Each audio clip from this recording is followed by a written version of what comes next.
के संदर्भ में हम चर्चा कर रहे थे और लास्ट जो आर्टिकल डिस्कस किया था वो हमने किया था 16, ठीक है, 15, ओके। आज जो है हम पढ़ेंगे अनुच्छेद 16। इसमें लिखा हुआ है बेटा, लोक नियोजन में अवसर की समता। क्या लिखा हुआ है?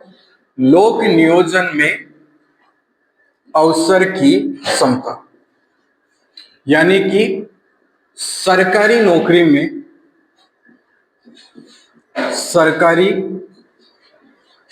में सभी को समान अवसर, और यहां पर भी आपको ध्यान रखना है, भेदभाव नहीं करने के आधार कौन से हैं? वही आधार जो हमने कौन से अनुच्छेद में पढ़े हैं? 15 में हमने पढ़ा था कि भारत की किसी भी नागरिक के साथ धर्म, जाति, मूल वंश, जन्म स्थान या लिंग के आधार पर कोई भेदभाव नहीं होगा। और यहां पर भी लिखा हुआ है लोक नियोजन में अवसर की समता, यानी कि सरकारी नौकरी में सभी को समान अवसर प्रदान किया जाएगा। भारत के किसी भी नागरिक के साथ किसी भी प्रकार का कोई भेदभाव नहीं होगा। पर आप कहेंगे कि सर ऐसा तो है नहीं, भेदभाव तो है ना? तो हमने 15 में ये देखा था कि राज्य अगर चाहे तो पिछड़ों के लिए क्या कर सकता है? विशेष प्रावधान कर सकता है। और इस अनुच्छेद 16 का जो अपवाद है वो है अनुच्छेद 16 का ही एक सब क्लोज आर्टिकल 16(4), जिसमें लिखा है आरक्षण का प्रावधान। क्या लिखा हुआ है? आरक्षण का प्रावधान। क्या लिखा हुआ है? आरक्षण का प्रावधान। अब देखिए यहां पर मैं कई पॉइंट डिस्कस करना चाहता हूं। सबसे पहले अगर अपन बात करते हैं 1951 में प्रथम संविधान संशोधन के तहत, किसके तहत? प्रथम संविधान संशोधन के तहत SC ST को आरक्षण प्रदान किया गया, और लक्ष्य रखा गया था 60 वर्ष का, ठीक है। अब जब SC और ST को आरक्षण प्रदान किया गया तो OBC वालों ने डिमांड करी कि हमें भी क्या चाहिए? आरक्षण चाहिए। आपको यहां पर एक पॉइंट ध्यान रखना है, राष्ट्रपति, क्या कहा मैंने? राष्ट्रपति अनुच्छेद 340 के तहत पिछड़ी हुई जातियों की पहचान के लिए पिछड़ा वर्ग आयोग का गठन कर सकता है। किसका गठन कर सकता है? पिछड़ा वर्ग आयोग का गठन कर सकता है। तो यहां अपने आप में दो प्रश्न तैयार हो गए। एक तो प्रश्न यह है कि पिछड़ा वर्ग आयोग का गठन कौन करता है? President of India. और दूसरा ध्यान रखना कौन से आर्टिकल के तहत? 340। अब ध्यान रखिएगा, एक और अगला प्रश्न बता रहा हूं। भारत में अब तक 2 पिछड़ा वर्ग का आयोग का गठन किया जा चुका है। एक तो है काका कालेलकर आयोग। कौन सा आयोग? काका कालेलकर आयोग। और एक है मंडल आयोग। कौन सा आयोग? मंडल आयोग। आगे मेरी बात समझ में? अब ये एक बार किसी प्रतियोगी परीक्षा में प्रश्न पूछा गया था, पेपर तो मुझे याद नहीं आ रहा है, पर प्रश्न ये पूछा गया था कि काका कालेलकर और मंडल आयोग किससे संबंधित है? तो पिछड़ी हुई जातियों की पहचान से संबंधित है, पिछड़ा वर्ग आयोग से संबंधित है।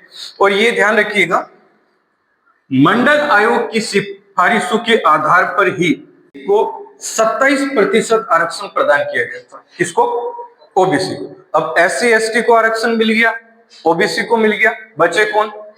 जनरल वर्ग। तो जनरल वर्ग ने भी डिमांड रखी कि सर हमें भी रिजर्वेशन दिया जाए, है ना? तो यहां पर जनरल वर्ग को भी आर्थिक आधार पर 10% आरक्षण प्रदान किया गया, जिसको सुप्रीम कोर्ट में चैलेंज किया गया था। एक बड़ा मामला हमारे सामने आता है 1992 का, जिसका नाम है इंदिरा साहनी बनाम भारत संघवाद। कौन सा मामला है? इंदिरा साहनी बनाम भारत संघवाद। और इस इंदिरा साहनी बनाम भारत संघवाद के तहत जनरल वर्ग को आर्थिक आधार पर दिए गए 10% आरक्षण को समाप्त किया गया। पर अभी आपको पता है मोदी जी की सरकार में एक संविधान संशोधन हुआ है, 104 अमेंडमेंट, 104वां संविधान संशोधन, 2019 और इस संविधान संशोधन के तहत जनरल वर्ग को भी आर्थिक आधार पर कितना आरक्षण प्रदान किया गया? 10% आरक्षण प्रदान किया गया। ये पूरी आरक्षण की एक कहानी है जो कि आपको ध्यान रखना है। कर लेंगे? चलिए मैं वापस से बता देता हूं। सरकारी नौकरी में सभी को समान अवसर प्रदान किया जाएगा, इसका उल्लेख 16 में है। भेदभाव नहीं करने के आधार वही जो हमने 15 में पढ़े हैं। 16(4) में लिखा हुआ है आरक्षण का प्रावधान। तो सबसे पहले एससी और एसटी को आरक्षण प्रदान किया गया था प्रथम संविधान संशोधन के तहत। उसके बाद में ओबीसी ने भी आरक्षण की जब मांग रखी तो राष्ट्रपति अनुच्छेद 340 के तहत पिछड़ा वर्ग आयोग का गठन कर सकता है। भारत में 2 पिछड़ा वर्ग आयोग गठित किए गए, काका कालेलकर और मंडल आयोग। और वीपी सिंह सरकार में इसी मंडल आयोग की सिफारिशों के आधार पर ओबीसी को 27% आरक्षण दिया गया और जनरल को आर्थिक आधार पर 10% आरक्षण प्रदान किया गया। इंदिरा साहनी बनाम भारत संघवाद जो कि आरक्षण से संबंधित है। जनरल वर्ग के दिए गए आर्थिक आधार पर आरक्षण को समाप्त किया गया, पर मोदी जी की सरकार में 104वें संविधान संशोधन के तहत जनरल वर्ग को भी आर्थिक आधार पर कितना आरक्षण दिया गया? 10%। कर लेंगे यहाँ तक? एक बार नोट डाउन करें। क्वेश्चन आते हैं डायरेक्ट। आप रेलवे, एसएससी, कई ऐसी प्रतियोगी परीक्षाएं हैं जिसमें 17 और 18 को लेकर डायरेक्ट क्वेश्चन पूछे गए हैं कि 17 में क्या उल्लेखित किया गया है और 18 में क्या उल्लेखित किया गया है। ठीक है, तो 17 में लिखा हुआ है अस्पृश्यता या फिर जिसको हम कहते हैं छुआछूत का अंत, एबोलिश्ड ऑफ अनटचेबिलिटी। ठीक है, अनटचेबिलिटी को खत्म करने वाली जो हमारी आर्टिकल है वो है आर्टिकल 17। अस्पृश्यता या जिसे हम कहते हैं छुआछूत का अंत। आप मुझसे एक प्रश्न पूछ सकते हैं कि सर छुआछूत होता क्या है? तो इसका मतलब ये होता है किसी भी वर्ग के, किसी भी समाज के लोग को सार्वजनिक जलाशयों से पानी लेने से रोकना, मंदिर में जाने से रोकना, होटल में जाने से रोकना, या उसे हम क्या कहते हैं? छुआछूत। और इसका अंत करने वाला अनुच्छेद कौन सा है? 17। आगे बात समझ में। और आप कहेंगे कि सर 18 में क्या लिखा हुआ है? तो दोनों छोटे छोटे अनुच्छेद है और डायरेक्ट प्रश्न बनते हैं। 18 में लिखा हुआ है उपाधियों का अंत। क्या लिखा हुआ है? उपाधियों का अंत। इसमें साफ आगे क्लियर भी किया हुआ है कि सैन्य और शैक्षणिक उपाधियों को छोड़कर अन्य और आप किसी भी प्रकार की उपाधि धारण नहीं कर सकते। सेना से रिलेटेड जैसे कि आप कर्नल, ब्रिगेडियर जो भी हैं, शिक्षा से संबंधित जैसे कि अगर आपने पीएचडी वगैरह किया है आप अपने नाम के आगे डॉक्टर लगा सकते हैं। इसके अलावा अन्य और कोई उपाधि धारण करने की परमिशन नहीं है। अन्य अगर कोई उपाधि धारण करनी है तो आपको राष्ट्रपति की पूर्वानुमति लेना अनिवार्य है। आगे मेरी बात समझ में। तो अनटचेबिलिटी की एंडिंग 17 में है और उपाधियों का अंत कौन से आर्टिकल में है? 18 में। दोनों अनुच्छेद याद रहेंगे, लिख लीजिए फटाफट से। दूसरा मौलिक अधिकार पढ़ने जा रहे हैं और दूसरा मौलिक अधिकार है राइट टू फ्रीडम, स्वतंत्रता का अधिकार, जो कि आपका लिखा गया है 19 से 22 तक। कहां से कहां तक है? 19 से 22 तक। और सबसे पहले हम बात करेंगे 19 की। एक बार आप इधर ध्यान से सुनिएगा, उसके बाद में बात करेंगे। अनुच्छेद 19 जो सबसे इंपॉर्टेंट है यहाँ पर, उसकी अगर बात करते हैं तो यहाँ पर आपको ध्यान रखना है अनुच्छेद 19 में मूल रूप में 7 स्वतंत्रताएं थी। कितनी थी? 7। पर अभी कितनी है? तो अभी आपको ध्यान रखना है 6 स्वतंत्रताएं। कितनी है? 6। अब एक आप कहेंगे कि सर कौन सी स्वतंत्रता नहीं है? तो यहां आपको ध्यान रखना है संपत्ति को अर्जित करने की स्वतंत्रता। कौन सी स्वतंत्रता? संपत्ति को अर्जित करने की स्वतंत्रता, जिसे समाप्त किया गया 44वें संविधान संशोधन 1978 के तहत। तो यहाँ पर आपको दो बातें क्लियर हो रही होगी कि 44 अमेंडमेंट के थ्रू हमारे फंडामेंटल राइट्स में 2 चेंजेस हुए। एक तो ये, एक तो पूरा मौलिक अधिकार ही समाप्त कर दिया गया, आर्टिकल 31 संपत्ति का अधिकार। एक जो है स्वतंत्रता को समाप्त किया गया, जो कि कौन से अनुच्छेद में थी?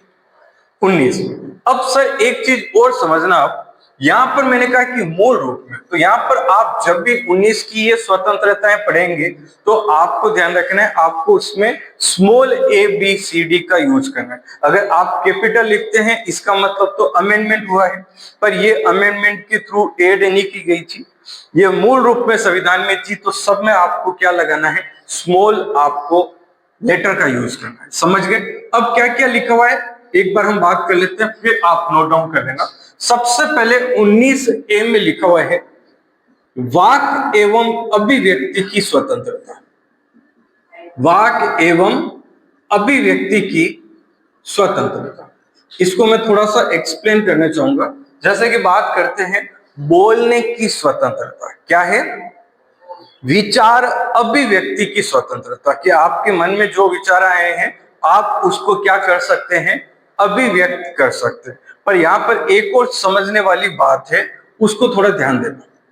सूचना का अधिकार, प्रेस की स्वतंत्रता, और एक और यहां पर बात करते हैं प्रेस की स्वतंत्रता, इंटरनेट की स्वतंत्रता, इंटरनेट की स्वतंत्रता, नोटा का अधिकार, ये आपको ध्यान रखना है 19A में शामिल है। किस अनुच्छेद में शामिल है? 19A में शामिल है, परंतु संवैधानिक नहीं है। कितना बढ़िया प्रश्न बन सकता है पेपर के अंदर, कथन लिखा हुआ आ सकता है सूचना का अधिकार एवं प्रेस की स्वतंत्रता अनुच्छेद 19A में है। दूसरा कथन लिखा हुआ आ सकता है ये दोनों स्वतंत्रताएं संवैधानिक है। तो आपको ध्यान रखना है, पहला कथन तो सही है परंतु दूसरा सही नहीं है। सम्मिलित तो है परंतु संवैधानिक नहीं है। अब आप कहेंगे कि सर ऐसा कैसे हो सकता है, शामिल है तब तो संवैधानिक ही होनी चाहिए। एक्चुअल में यहां पर ध्यान रखना है, इन स्वतंत्रताओं को 19A में शामिल किया गया था केवल सुप्रीम कोर्ट के आदेश के आधार पर। इनको शामिल करने के लिए किसी भी प्रकार का कोई अमेंडमेंट नहीं हुआ था, इसीलिए शामिल तो है परंतु संवैधानिक नहीं है। अगर संविधान में संशोधन किया होता तो ये क्या हो जाती, संवैधानिक। कंसेप्ट क्लियर हो गया? ठीक है। 19A में क्या लिखा हुआ है, वाक एवं अभिव्यक्ति की स्वतंत्रता। उसके बाद में हम बात करते हैं तो 19B में लिखा हुआ है निशस्त्र शांतिपूर्वक सम्मेलन करने की स्वतंत्रता, यानी कि बिना हथियारों के आप भारत के किसी भी क्षेत्र में क्या कर सकते हैं, सम्मेलन कर सकते हैं। पर आपको यहां पर भी एक प्रश्न ध्यान रखना है, हमारे यहाँ पर एक समुदाय है सिख समुदाय। कौन सा समुदाय? सिख समुदाय। और सिख समुदाय में 5 के धारण करना अनिवार्य होता है, कृपाण धारण करते हो। तो जब गुरुद्वारे में कई मात्रा में सिख समुदाय के लोग एकत्रित होते हैं तो ऐसा लगता है कि क्या है, ये तो काफी संख्या में लोग एकत्रित हो गए। तो इसको सुप्रीम कोर्ट में चैलेंज किया गया और कहा कि सर निशस्त्र शांतिपूर्वक सम्मेलन करने की स्वतंत्रता है, कृपाण के साथ में सम्मेलन नहीं कर सकते। परंतु सुप्रीम कोर्ट ने ध्यान रखिएगा जो अपना आदेश दिया था और उसमें यह कहा गया कि सिख धर्म में कृपाण धारण करना अनुच्छेद 19B का उल्लंघन नहीं है। तो सिख धर्म में कृपाण धारण किया जा सकता है, वो संविधान का या अनुच्छेद 19B का उल्लंघन नहीं है। तो ए विचार अभिव्यक्ति की स्वतंत्रता, बी शांतिपूर्वक सम्मेलन की स्वतंत्रता। उसके बाद में बात करते हैं 19C में लिखा है संघ बनाने की स्वतंत्रता। क्या लिखा हुआ है? संघ बनाने की स्वतंत्रता। फिर 19D की बात करते हैं तो इसमें लिखा हुआ है भ्रमण की स्वतंत्रता। क्या लिखा हुआ है? भारत के किसी भी क्षेत्र में आपको क्या है, भ्रमण की स्वतंत्रता है, घूमने की स्वतंत्रता है। उसके बाद में 19E में लिखा हुआ है निवास या बसने की स्वतंत्रता। भारत के किसी भी क्षेत्र में आप क्या कर सकते हैं, निवास कर सकते हैं। 19F वर्तमान में निषिद्ध है, रिक्त है। पहले संपत्ति को अर्जित करने की स्वतंत्रता थी। और 19G में लिखा हुआ है उपजीविका या फिर कारोबार की स्वतंत्रता। देखिए पेपर में क्या है कि सुमेलित करों में भी प्रश्न बन सकते हैं। एक तरफ आपको 19A, B, C ऐसे आर्टिकल दिए जा सकते हैं, और दूसरी तरफ उससे संबंधित विषय दिए जा सकते हैं और कहा जा सकता है सुमेलित करो, और एग्जाम में चांसेस होते हैं ऊपर नीचे हो सकते हैं। आपको क्या करना है, एक स्टोरी से याद रख लेना है। सबसे पहले ध्यान रखना है, एक व्यक्ति है, उसके मन में एक विचार आया, उसने उसको क्या किया, अभिव्यक्त किया। एक दोस्त के सामने अभिव्यक्त किया तो उसने कहा कि विचार तो बड़ा अच्छा है, इसे फैलाने के लिए हमें क्या करना चाहिए, सम्मेलन करना चाहिए। जब सम्मेलन किया तो सम्मेलन किसमें ट्रांसफॉर्म हो गया, संघ। संघ के लोगों ने कहा कि इस विचार को तो पूरे भारत में फैलाना चाहिए, तो भारत में फैलाने के लिए भारत के अलग अलग क्षेत्रों में उन्होंने क्या किया, भ्रमण किया। जो जहां पर भ्रमण करने गया वहीं पर उसने क्या शुरू कर दिया, और वहीं पर उसने क्या शुरू कर दिया, उपजीविका या कारोबार स्टार्ट कर दिया। ऐसे एक बार ये स्टोरी जो है आप घर पर रिवीजन करना, आपका ये 19 पूरा कंप्लीट हो जाएगा। कर लेंगे दोस्त? चलो जी दोस्तों, हमने आर्टिकल 16 पढ़ा, 17 पढ़ा, 18 पढ़ा, 19 में जितनी भी स्वतंत्रताएं दी गई है उनको डिटेल में डिस्कस किया। आपको याद कैसे करना है ये मैंने बताया।